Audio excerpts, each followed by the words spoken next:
Olá, ou por que não, salve você que vai prestar o vestibular em 2024.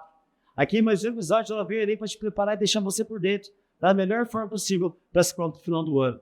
Eu sou o professor José Henrique Mantovani, conhecido como Mantovani, da área de Sociologia do ISO Colégio de Curso.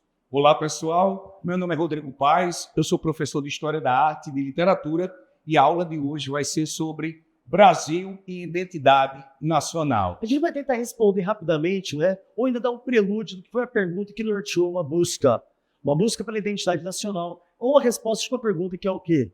O que faz o Brasil Brasil? Então vem com a sociologia e vem com a literatura, vamos lá vem o Enem. Olha, um dos assuntos que a gente sabe que tem muita importância no Enem é o conceito de cultura. E eu acredito que tanto para a literatura, quanto para a história, geografia e a própria sociologia, além, claro, de boas dicas de redação, é importante perceber as contribuições que a sociologia brasileira tem para tentar entender um pouco do que faz o Brasil Brasil, como a gente havia dito. Sociologia é uma ciência jovem, como você bem sabe. E ela vai chegar aqui no Brasil sempre, trazendo muitas críticas, e a primeiro olhar que se dá sobre o Brasil tem sim um viés um pouco ligado ao tal do darwinismo social, dado a influência que os europeus têm quando chegam aqui no Brasil, e outra coisa, da elite brasileira que vai até a França, até a Inglaterra, e volta com aquele olhar que vai dar o início de uma chamada síndrome de vira-lata, veja você. O grande marco de institucionalização da sociologia no Brasil vem com uma obra de grande importância para a literatura, inclusive sobre o Nordeste. É a obra de Euclides da Cunha, publicada em 1902, chamada Sertões, onde o livro vai colocar a cultura nordestina enquanto uma coisa que vale a pena ser lembrada, festejada e identificada enquanto matriz nacional da pequena Nordeste. 1902 é uma data que vocês não podem esquecer, porque é uma data em que vai acontecer as maiores mudanças, ou pelo menos o início das grandes transformações em torno da história da arte e da história da literatura brasileira. A gente pode, inclusive, considerar que no início do século XX marca essas transformações em torno do olhar nacional, que foi ali no início do século XIX contemplado pelos românticos, idealizados pelos românticos, trazendo uma ressalva das narrativas epistolares que foram escritas ali no início da era colonial, mas que agora, no início do século XX, se apresenta à luz da crítica.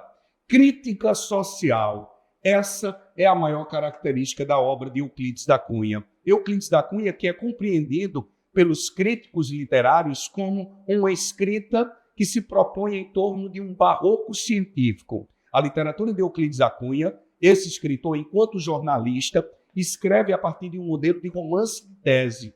E por meio dessa estética de romance de tese, uma estética bastante cientificista, em torno desse viés ficcional sobre a história do Brasil, sobre um acontecimento específico do Brasil, que é a Guerra de Canudos, traz referências particulares sobre a terra, o homem e a luta. Esses são, inclusive, os capítulos diluídos ao longo de toda a história, com descrições extremamente importantes que vão contribuir para várias áreas do conhecimento, como a exemplo da história, porque se conta sobre a Guerra de Canudos, como a exemplo da geografia, porque fala sobre o bioma da Caatinga, como a exemplo da antropologia, porque faz um estudo sobre o homem e o sertão, como a exemplo da sociologia em torno de todas as relações sociais que constroem ali a base das ideologias na vivência de Canudos, Aquele fanatismo religioso que leva a população nordestina a sofrer essa migração, essa força migratória que representa o sertão nordestino.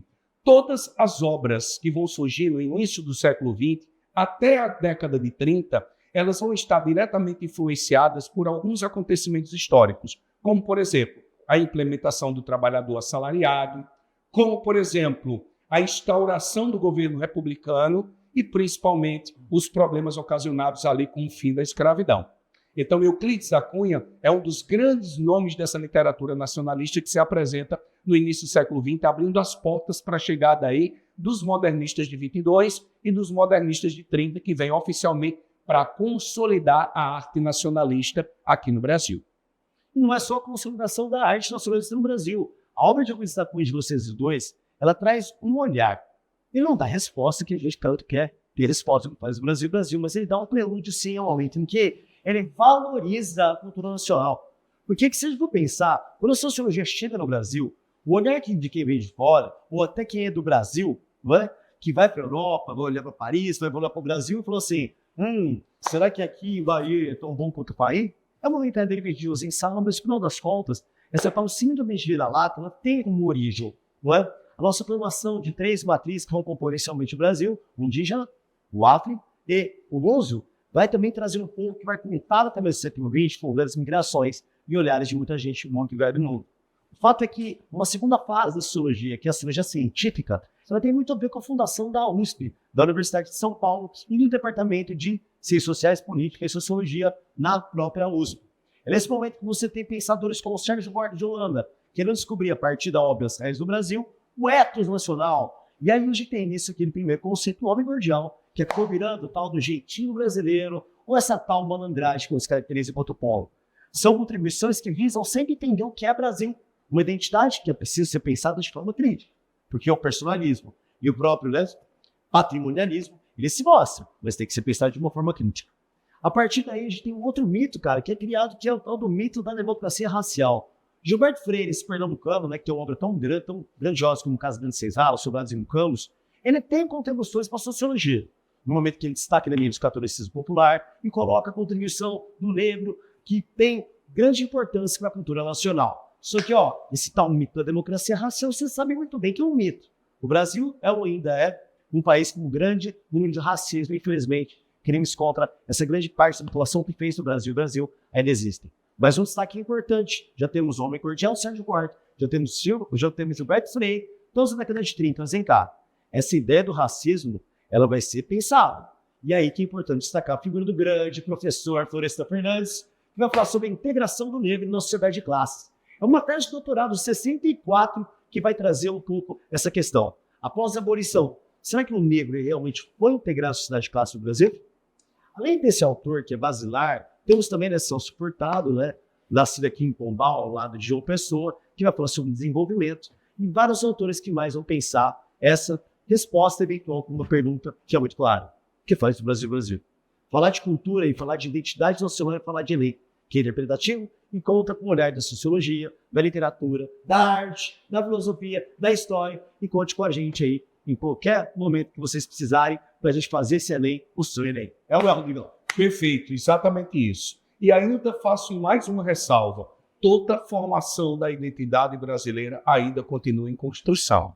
Então é importante a gente levar em consideração as teorias sobre esses autores para fazer valer na hora da prova. Boa sorte!